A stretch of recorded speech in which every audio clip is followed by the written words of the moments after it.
Start more US based e-learning platform. మీరు కూడా slot book చేసుకోవాలంటే ఈ నెంబర్ కి కాల్ చేయండి.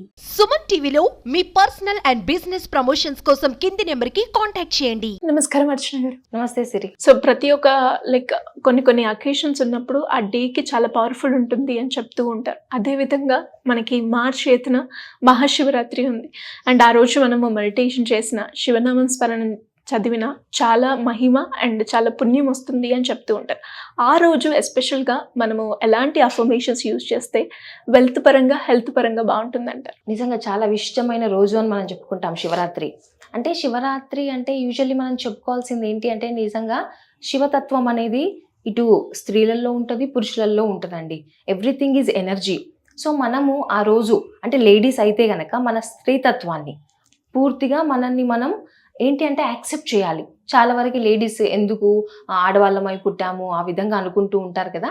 ఆ రోజు చాలా విశిష్టమైన రోజు అండి మన తత్వానికి మనం కనెక్ట్ అవ్వడానికి. సో పురుషులు కూడా అంటే ప్రతి ఒక్కరిలో ఇప్పుడు స్త్రీ అంటే వాళ్ళలో ఓన్లీ స్త్రీతత్వం మాత్రమే కాదు, రెండు ఉంటాయి. పురుషతత్వం ఉంటుంది, స్త్రీతత్వం ఉంటుంది. సో రెండు కూడా బ్యాలెన్స్డ్గా ఉన్నప్పుడే ఏదైతే మనం కావాలి అని కోరుకుంటామో మేనిఫెస్ట్ అవుతూ ఉంటాయి అన్నమాట. So that is the first thing. So పొద్దున లేవగానే నిజంగా ఆ రోజు అంతా కూడా ఉపవాసం ఉంటారు అవునా శివరాత్రి అనగానే. సో మనం ఏంటి అంటే ఆ రోజు ఫుడ్ పైన కూడా కాన్సన్ట్రేట్ చేయాలి. యూజువల్లీ మనం ఏదంటే అది తినేస్తాం సరే, అసలు మనకు ఫుడ్ పైన కంట్రోల్ ఉండట్లేదు కదా. సో ఆ రోజు ఎందుకు ఫాస్టింగ్ పెట్టారు, ఉపవాసం పెట్టారు అంటే మన క్రేవింగ్స్ ఏవైతే ఉన్నాయో మన మనసు ఎక్కడెక్కడికో పరిగెత్తుతూ ఉంటుంది కదా. ఏదైనా చూడగానే ఇది తినేసేయాలి అంటే నంబర్ ఆఫ్ థాట్స్ పాజిటివ్ కన్నా నెగిటివే ఎక్కువ ఉంటాయి. సో మనం ఏంటి అంటే అంటే కంపోజ్డ్గా బ్యాలెన్స్డ్గా ఉండగలగాలి ఆ రోజు. ఫుడ్ అసలే తీసుకోను అనే విధంగా సంకల్పం తీసుకోవాలి. సో పొద్దున్న లేవగానే ఫస్ట్ థింగ్ ఏంటి అంటే ఈరోజు నాతో నేను కనెక్ట్ అవుతూ ఎంతో అర్థవంతమైన జీవితాన్ని కాన్షియస్గా అవేర్నెస్తో జీవిస్తాను అనే సంకల్పం తీసుకోవాలి. అండ్ ఆ తర్వాత ఇప్పుడు మనకు లైఫ్లో చాలా ఉంటాయి. కొంతమంది డబ్బులు కావాలనుకుంటారు, కొంతమంది మంచి హెల్త్ కావాలి అనుకుంటారు, కొంతమంది రిలేషన్స్ అనుకుంటారు. చాలా వరకు మన పిల్లల పెళ్ళిళ్ళు అవ్వాలని, పిల్లల ఎగ్జామ్స్ బాగా రాయాలని ఇలా చాలా ఉంటాయి సిరి. అవును. సో మనం అవన్నీ కూడా మనం ఫుల్ఫిల్ చేసుకోవాలి అంటే ఒక సంకల్పం తీసుకోవాలి. ఫస్ట్ థింగ్ సంకల్పం తీసుకొని ఇప్పుడు డబ్బులు కావాలి అనుకోండి. డబ్బులు కావాలన్నప్పుడు మనం ఎలా సంకల్పం తీసుకోవాలి? ఎలా అంటే ఇప్పుడు నాకు డబ్బులకి మధ్యలో ఉన్నటువంటి సంబంధం చాలా స్ట్రాంగ్గా అవ్వాలి అంటే హీల్ చేసుకుంటున్నాను. ఇప్పుడు చాలా వరకు బ్యాగేజ్ మోసుకొస్తాము అని చెప్పుకుంటాం కదా, అదంతా హీల్ అయిపోవాలన్నమాట. సో డబ్బుకి నాకు మధ్య డబ్బుకి సర్టన్ ఫ్రీక్వెన్సీ ఉంది, మనకి సర్టన్ ఫ్రీక్వెన్సీ ఉంది. ఆ రెండు మ్యాచ్ అయినప్పుడే కదా డబ్బులను అట్రాక్ట్ చేయగలుగుతాం. సో నాకు డబ్బులకి మధ్యలో ఉన్నటువంటి సంబంధం ఏదైతే ఉందో దాన్ని పూర్తిగా నేను హీల్ చేసుకుంటున్నాను అని చెప్పుకొని I'm sorry, please forgive me, I love you, thank you అని డబ్బులకి చెప్పుకోవాలి. కళ్ళు మూసుకొని మనం సంకల్పం తీసుకుంటాం కదా, విజువలైజ్ చేసుకోండి, డబ్బులను విజువలైజ్ చేసుకోండి. సో డబ్బుతో కమ్యూనికేట్ అవ్వండి, డబ్బులు కావాలి మన లైఫ్లో అని అనుకున్నప్పుడు. సో ఆ హీలింగ్ జరుగుతూ ఉంటుందండి. ఎందుకంటే ఆ రోజు చాలా హై ఎనర్జీస్ మన భూమి పైన ఉంటాయి. సో మనం చాలా అద్భుతంగా యూజ్ చేసుకోవాలి. మనకు బయట వాళ్ళతో సంబంధం లేదు, నీతో నువ్వు కనెక్ట్ అవ్వాలి. దట్ మీన్స్ మనలో ఉన్న మనతో కనెక్ట్ అవ్వాలి. మనం పూర్తిగా డిస్కనెక్ట్ అయిపోయాం కదా, బయటనే చూస్తున్నాం. ఏదైనా కావాలి అంటే డబ్బులు రావాలి అని అనుకుంటాం, కానీ మన ఎనర్జీస్ చాలా లో ఫ్రీక్వెన్సీలో ఉన్నాయనుకోండి, డబ్బులను అట్రాక్ట్ చేయలేము. సో ఆ రోజు ఒక సంకల్పం తీసుకొని చక్కగా మీతో మీరు కనెక్ట్ అవ్వండి. మౌనంగా ఉండడానికి ట్రై చేయండి, ఎక్కువ మాట్లాడొద్దు, అనవసరమైన ఆలోచనలు వద్దు. చాలా మందికి ఉపవాసం ఉంటారు, మాట్లాడడం అనుకుంటారు, మౌన వ్రతం కూడా పాటిస్తారండి, కానీ మన ఆలోచనలు ఎక్కడికో వెళ్ళిపోతూ ఉంటే ఉన్నా కూడా వేస్టే కదా. మన థాట్స్ కూడా అంత పవర్ఫుల్. ఎప్పుడైతే నెగటివ్ ఆలోచన మనం రిలీజ్ చేసామనుకోండి, అది యూనివర్స్లోకి వెళ్ళిపోతుంది. సో మనం తీసుకున్న సంకల్పం ఒకటి, వెళ్ళే మెసేజ్ ఒకటి అలా ఉంటుంది. కాబట్టి మనం ఎప్పుడు కూడా కాన్షియస్గా ఉండాలి, ఎలాంటి ఆలోచన వస్తుంది అనే విధంగా. పూర్తిగా పాజిటివ్గా ఉండాలి అంటే మెడిటేట్ చేయండి కొద్దిసేపు.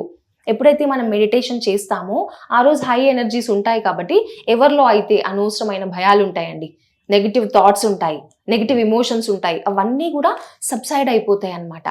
సో ఎప్పుడైతే కామ్గా ఉండి మెడిటేట్ చేస్తామో, మనతో మనం కనెక్ట్ అవుతామో, అప్పుడు మనలో ఉన్న నెగిటివ్ అంతా వెళ్ళిపోతుంది, మనల్ని మనం హీల్ చేసుకున్న వాళ్ళం అవుతాం. చక్కటి ఆరోగ్యం కావాలి. ఆరోగ్యం కావాలి అనుకున్నప్పుడు మీ హెల్త్ చాలా ఇంపార్టెంట్. ఇప్పుడు హెల్త్ ఈజ్ వెల్త్ అంటాం కదా, మంచి ఆరోగ్యం ఉన్నప్పుడు మనం డబ్బులు సంపాదించగలుగుతాం. సో హెల్త్ చాలా ఇంపార్టెంట్. ఆ రోజు మీరు ఏదైతే వాటర్ తీసుకుంటారో, ఫుడ్ తీసుకుంటారో, తీసుకునే ముందు అట్లీస్ట్ వాటర్ తాగే ముందు కూడా అండి, మీ వాటర్ ఏదైతే ఉందో చక్కగా మీ పక్కనే పెట్టుకోండి. సో మెడిటేట్ చేస్తారు, సంకల్పాలు తీసుకుంటారు. అలాంటప్పుడు ఆ ఎనర్జీ అంతా కూడా వాటర్లోకి వెళ్తుంది. బికాస్ వాటర్కి ఆ మెమొరీని హోల్డ్ చేసే కెపాసిటీ ఉంది. కాబట్టి ఆ వాటర్ మీరు మెడిటేషన్ కూర్చున్నప్పుడు కొన్ని వాటర్ తాగి పక్కన పెట్టుకోండి. మెడిటేట్ చేస్తారు, చేసిన తర్వాత ఆ వాటర్ మళ్ళీ తీసుకోండి. పాజిటివ్ వైబ్రేషన్స్ అన్నమాట. ఏదైతే అఫర్మ్ మనం చేస్తూ ఉంటామో అదంతా కూడా మీ లోపల ఉన్న ఇంటెన్షన్, ఆ అఫర్మేషన్ రూపంలో కూడా మీరు చేసుకోవచ్చు. మీ సబ్ కాన్షియస్ మైండ్ ఏదైతే ఉందో, మీ ఇన్నర్ మైండ్, అది ప్రతి ఒక్కటి వింటదండి. ఎప్పుడైతే మెడిటేట్ చేసామో మన మైండ్ సైలెంట్గా అవుతుంది అనమాట, పీస్ఫుల్గా అవుతుంది. ఏదైతే మనం చెప్పుకుంటూ ఉంటామో మన ఇన్నర్ మైండ్ అబ్జార్బ్ చేస్తుంది. సో అలా చేసుకున్నట్టయితే నిజంగా అద్భుతమైన రిజల్ట్స్ వస్తాయి సిరి. ఆ రోజు పూర్తిగా మీరు ఎవరితో సంబంధం లేదు, ఏదో మీ పని చేసుకుంటున్నారో, మెడిటేట్ చేస్తున్నారో అదే ఇంపార్టెంట్. మీకు ఏదైతే కావాలో చక్కగా పేపర్లో రాసుకొని పెట్టుకోవాలి. అండ్ అఫర్మేషన్స్ కూడా మీరు రాసుకోవాలంటే రాసుకోవచ్చు. ఈవెన్ విజువలైజేషన్ కూడా అద్భుతంగా పనిచేస్తూ ఉంటుంది అనమాట. ఇప్పుడు ఈవెన్ ఎగ్జామ్స్ కూడా వస్తున్నాయి కదా, పిల్లలు బాగా చదవాలి ఆ విధంగా అనుకుంటూ ఉంటారు. సో మీరు అన్నీ రాసుకోండి. నాకు ఎగ్జామ్లో మంచి మార్క్స్ రావాలి అంటే పిల్లలు ఎవరైతే ఉన్నారో రాసుకోండి. ఏ విధంగా ఇప్పుడు ఎగ్జామ్స్ నాకేం అంటే చాలా వరకు భయపడుతూ ఉంటారు కదా, నాకు రాని క్వశ్చన్స్ వస్తాయి ఆ విధంగా. సో ఎగ్జామ్స్లో ప్రతి ఒక్కటి నాకు వచ్చినవే వస్తున్నాయి అనే విధంగా ఆల్రెడీ అయిపోయినట్టుగా ఫీలింగ్ ఇంపార్టెంట్. ఏదో రాసుకోవడం కాదు, ఫీల్ అవుతూ ఎస్ నాకు నిజంగా ఎగ్జామినేషన్ పేపర్లో అన్నీ నాకు వచ్చిన క్వశ్చన్సే వచ్చాయి అనే విధంగా పిల్లలు కూడా ఆ ఫీలింగ్ తీసుకొని రాసుకోవాలి. సో అలాంటప్పుడు ఆ వైబ్రేషన్ ఎనర్జీ అనేది చేంజ్ అవుతుందండి. నిజంగా మేబీ మనం చదువుకుంటప్పుడు ఆ క్వశ్చనే చదువుకుంటామేమో, అలాంటి ఆన్సరే చదువుకుంటామేమో మనం, ఆ విధంగా ఉంటుంది అనమాట. ఈవెన్ క్వశ్చన్ పేపర్లో వచ్చేవి కూడా మనకు అవసరమైనవే వస్తూ ఉంటాయి, మనకు వచ్చిన క్వశ్చన్సే వస్తూ ఉంటాయి. ఆ విధంగా పిల్లలు చేసుకోవచ్చు. అండ్ పెద్దవాళ్ళు ఒకవేళ డబ్బులు అట్రాక్ట్ చేయాలన్నా కూడా రాసుకోండి. నేను ఈ మంత్లో ఎంత సంపాదించాలి, మంత్ ఎండింగ్ వరకు 1,00,000 రూపాయలు నేను ఆల్రెడీ పొంది ఉన్నాను అనే విధంగా రాసుకోవాలన్నమాట. సో ఎనర్జీ అనేది ఎప్పుడు కూడా ఆల్రెడీ అయిపోయిన దానికి వచ్చేసింది అనే దానికి ఇవ్వాలండి, కావాలి అనే దానికి ఇవ్వద్దు. దట్ మీన్స్ మీరు యూనివర్స్కి ఏం చెప్తున్నారు, కావాలి అంటే మీ దగ్గర లేదు అనే విషయాన్ని పదే పదే తెలియజేస్తున్నారు. సో మనం కావాలి అనుకునేది మన దగ్గర రాదు, అయిపోయింది అనే విధంగా ఫీల్ అవుతూ చేయాలన్నమాట. ప్రతి ఒక్కటి మన ఆలోచన పాజిటివ్గా ఉండాలి, మనం మాట్లాడే పదాలు పాజిటివ్గా ఉండాలి, మన ఫీలింగ్స్ ఆల్రెడీ అయిపోయింది అనే భావనలో మనం ఉండాలి.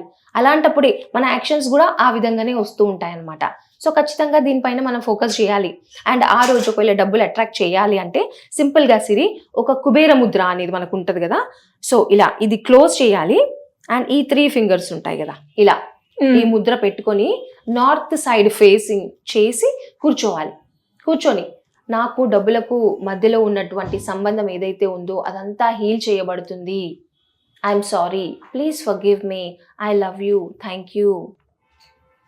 ఇలా సింపుల్గా ఇలా ఒక కంటిన్యూస్గా ఒక 21 టైమ్స్ కానీ 11 టైమ్స్ కానీ కంటిన్యూ చేయాలన్నమాట. లేదంటే మీరు ఏదైనా కూడా ఇయర్ ఫోన్స్ కానీ ఇయర్ పాడ్స్ కానీ పెట్టుకొని ఆ సెంటెన్సెస్ పదే పదే వింటూ ఉండాలి. మన inner mind, sub conscious mind ఏదైతే ఉందో ప్రోగ్రామింగ్ అనేది చాలా తొందరగా జరిగిపోతుంది. సో ఆ స్పేస్ ఇవ్వాలి మనకి, మనం మళ్ళీ తొందరగా అయిపోవాలి అనే భావనతో కాకుండా రిలాక్స్ అయిపోయి ఎప్పుడైతే ఇస్తామో అది లోపలికి అబ్జార్బ్ అవుతుంది అనమాట. ఆ విధంగా చేసుకోవచ్చు. సో ఇలా ఎవరైనా కూడా పిల్లలకి సంబంధించి ఎలాంటి ప్రాబ్లం ఉన్నా కూడా like law of attraction meditation పరంగా కావచ్చు, మేనిఫెస్టేషన్ టెక్నిక్స్ కావచ్చు యూజ్ చేసుకొని వాళ్ళకున్న ఫోబియాని పక్కన పెట్టాలి అంటే ఏ రకంగా మీ గైడెన్స్ వాళ్ళకి అందే ఛాన్స్ ఉందంటారు? డెఫినెట్గా తీసుకోవచ్చండి. క్లాసెస్ కూడా వాళ్ళకి ఎలాంటి అఫర్మేషన్స్ యూజ్ చేయాలి, ఎలాంటి విజువలైజేషన్ యూజ్ చేస్తే అంటే అకాడమిక్స్లో కూడా ప్రాపర్గా ముందుకెళ్తాను అనే కాన్ఫిడెన్స్ వచ్చే విధంగా మనం ట్రైన్ చేస్తామండి. అంటే మెయిన్గా మైండ్ మాస్టరీ అనమాట. వాళ్ళకి ఎప్పుడైతే సబ్ కాన్షియస్ మైండ్ ఎలా వర్క్ అవుతుంది, వీళ్ళ బ్రెయిన్ ఎలా వర్క్ అవుతుంది అని తెలిస్తే గనక అద్భుతాలు సృష్టిస్తారండి. ప్రతి ఒక్కటి ఇక్కడనే మనం డిజైన్ చేసుకుంటాము. We are the creators. సో ఎప్పుడైతే మనం ఇక్కడ విజువలైజేషన్ కళ్ళు మూసుకొని మన ఫోర్ హెడ్ పైన ఏదైతే మనం రాస్తామో, ఏదైతే విజువలైజ్ చేస్తామో ఖచ్చితంగా మన రియాలిటీ మారుతుంది అనే విషయాన్ని వాళ్ళు తెలుసుకున్నారనుకోండి, ప్రతి ఒక్కటి క్రియేట్ చేస్తారు వాళ్ళే. సో అలాంటి అద్భుతమైన గైడెన్స్ ఇవ్వడం జరుగుతుంది. ఎలా అప్రోచ్ చేయొచ్చు అని? సో ఇక్కడ కింద స్క్రోల్ అవుతున్న నంబర్ కి కనుక కాల్ చేస్తే రిజిస్టర్ చేసుకోవచ్చండి క్లాసెస్ కి. థ్యాంక్ యూ అండి. Thank you so much. Thank you Siri.